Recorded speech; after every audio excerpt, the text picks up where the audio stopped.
American Top 40. I'm Shadoe Stevens, and we're on a special 20-year hit trip for AT40's 20th anniversary. 1980. I've not achieved all I set out to do, but we have faced the tough issues. These efforts will not end when we leave office.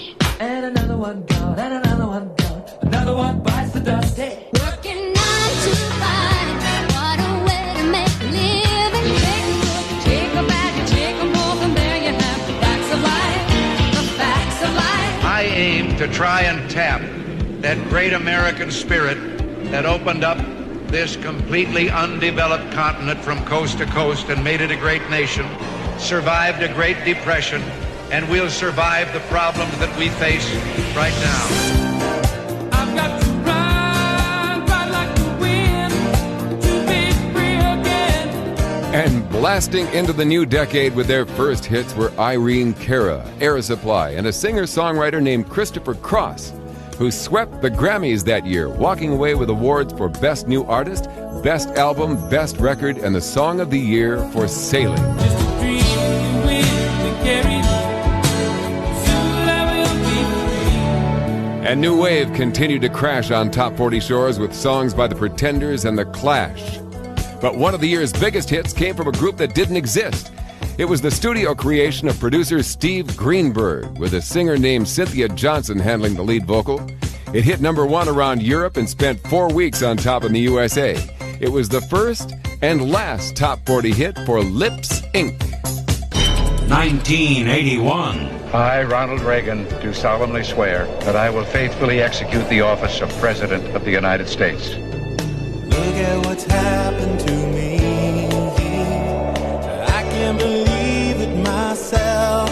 Minus 10, 9, 8, 7, 6, 5, 4. We've gone for main engine start. We have America's first space shuttle, and the shuttle has cleared the tower.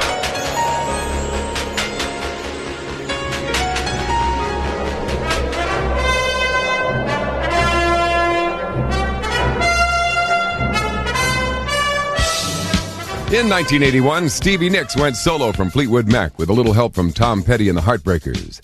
There were solo debuts from Steve Winwood and Phil Collins, and it was the first time on the pop chart for Loverboy, Luther Vandross, Alabama, and Billy Squier. And in March of 1981, Blondie scored another number 1 with the first chart topper to include Rapture. And Debbie Harry wrapped it up with one take. Hi, this is Donnie Wahlberg from the New Kids on the Block, and I'd like to wish a very happy 20th anniversary to American Top 40. That's right, 20 years old, baby. Older than me. 1982. I taught him how to talk now. He can talk now. E.T., can you say that? Can you say E.T.? E.T. E.T. Oyez! Oyez!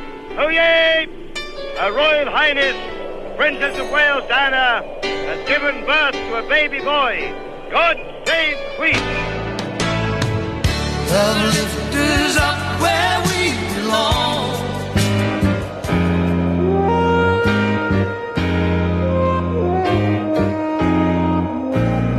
'82 saw solo debuts from Glenn Frey and Billy Idol. The Stray Cats were on the prowl for the first time. The Go-Go's became the first all-woman band to have a number 1 album with Beauty and the Beat. And Australia's Men at Work came and went, kicking off their chart career with 2 number 1s in a row, Who Can It Be Now and Down Under. And leather-clad Joan Jett took her Black Hearts roaring up the chart with their first hit, spending 7 weeks at number 1. Here's I Love Rock and Roll. There were other giant number 1s in 1982. England's Human League brought techno-pop to the top with Don't You Want Me. After 12 years, Boston's Jay Giles Band finally hit number 1 with Centerfold, and Olivia Newton-John spent 10 weeks on top for one of the biggest songs of the rock era and the number 1 song of 1982, Physical. But the biggest movie song of 1982 came from Rocky III, where Sylvester Stallone's Italian stallion was defeated by Clubber Lang, played by an unknown former bouncer named Mr. T. But Rocky came back when he found the Eye of the Tiger.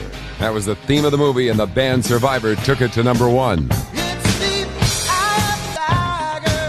And in 1982, John Mellencamp hit big as John Cougar with the album American Fool, an album his record company didn't even want to release. Oh, well, American Fool, they hated that record because there wasn't any hits on that record.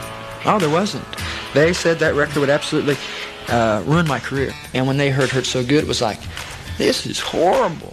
I hate this, we don't like this. Yeah, there weren't any hit records on American Fool if you talk to the record company when the record was delivered. Matter of fact, they considered dropping me off the label at that point. Well, John went on to hit number 1 with Jack and Diane from that album. And the lead-off single, which he says the record label hated at first, hit number 2 and actually racked up more time on the chart to become the biggest hit of all. Here's Hurt So Good. 1983. While they preach the supremacy of the state, declare its omnipotence over individual man, and predict its eventual domination of all peoples on the earth, they are the focus of evil in the modern world. It's the same old thing as yesterday. In 1972, a crack commando unit was sent to prison by a military court for a crime they didn't commit. Today, still wanted by the government, they survive as soldiers of fortune. If you have a problem, and if you can find them, maybe you can hire the A-Team.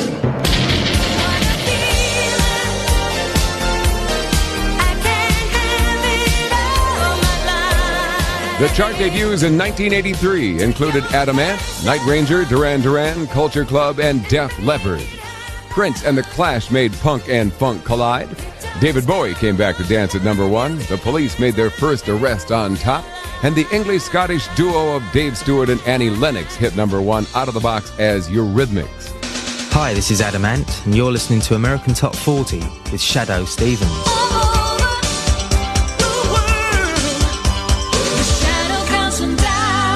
Hi, this is John Bon Jovi, and you're listening to Shadoe Stevens on American Top 40. 1984. Today I'm delighted to announce that I will ask the Democratic Convention to nominate Geraldine Ferraro of New York to run with me for the White House.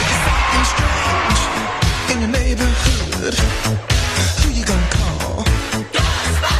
At Wendy's, you get more beef and less bun. Hey, where's the beef? Well, I don't think there's anybody back there. When I hear your new ideas, I'm reminded of that ad. Where's the beef? Yeah. In 1984, we heard the first chart hits ever from Cyndi Lauper, Sheila E., Corey Hart, Julio Iglesias, and a band from New Jersey called Bon Jovi. That same year, Lionel Richie became the first artist ever to spend a full year in the top 40 with hits from the same album, Can't Slow Down. And we heard the first pop chart single from a singer and dancer from Michigan who called herself Madonna. Also in 1984, Daryl Hall and John Oates overtook the Everly Brothers to become the number 1 duo of the rock era. And jumping to number 1 for their first time was a band from Southern California who'd started out playing backyard parties in their hometown, Pasadena. The comeback of the decade happened in 1984 when Tina Turner hit number 1 for the very first time with What's Love Got to Do with It. And in 1984, a heap of records were shattered and reset by Michael Jackson. In April, he ended a run of 37 weeks at number 1 on the album chart, and it became the first album ever with 7 top 10 hits.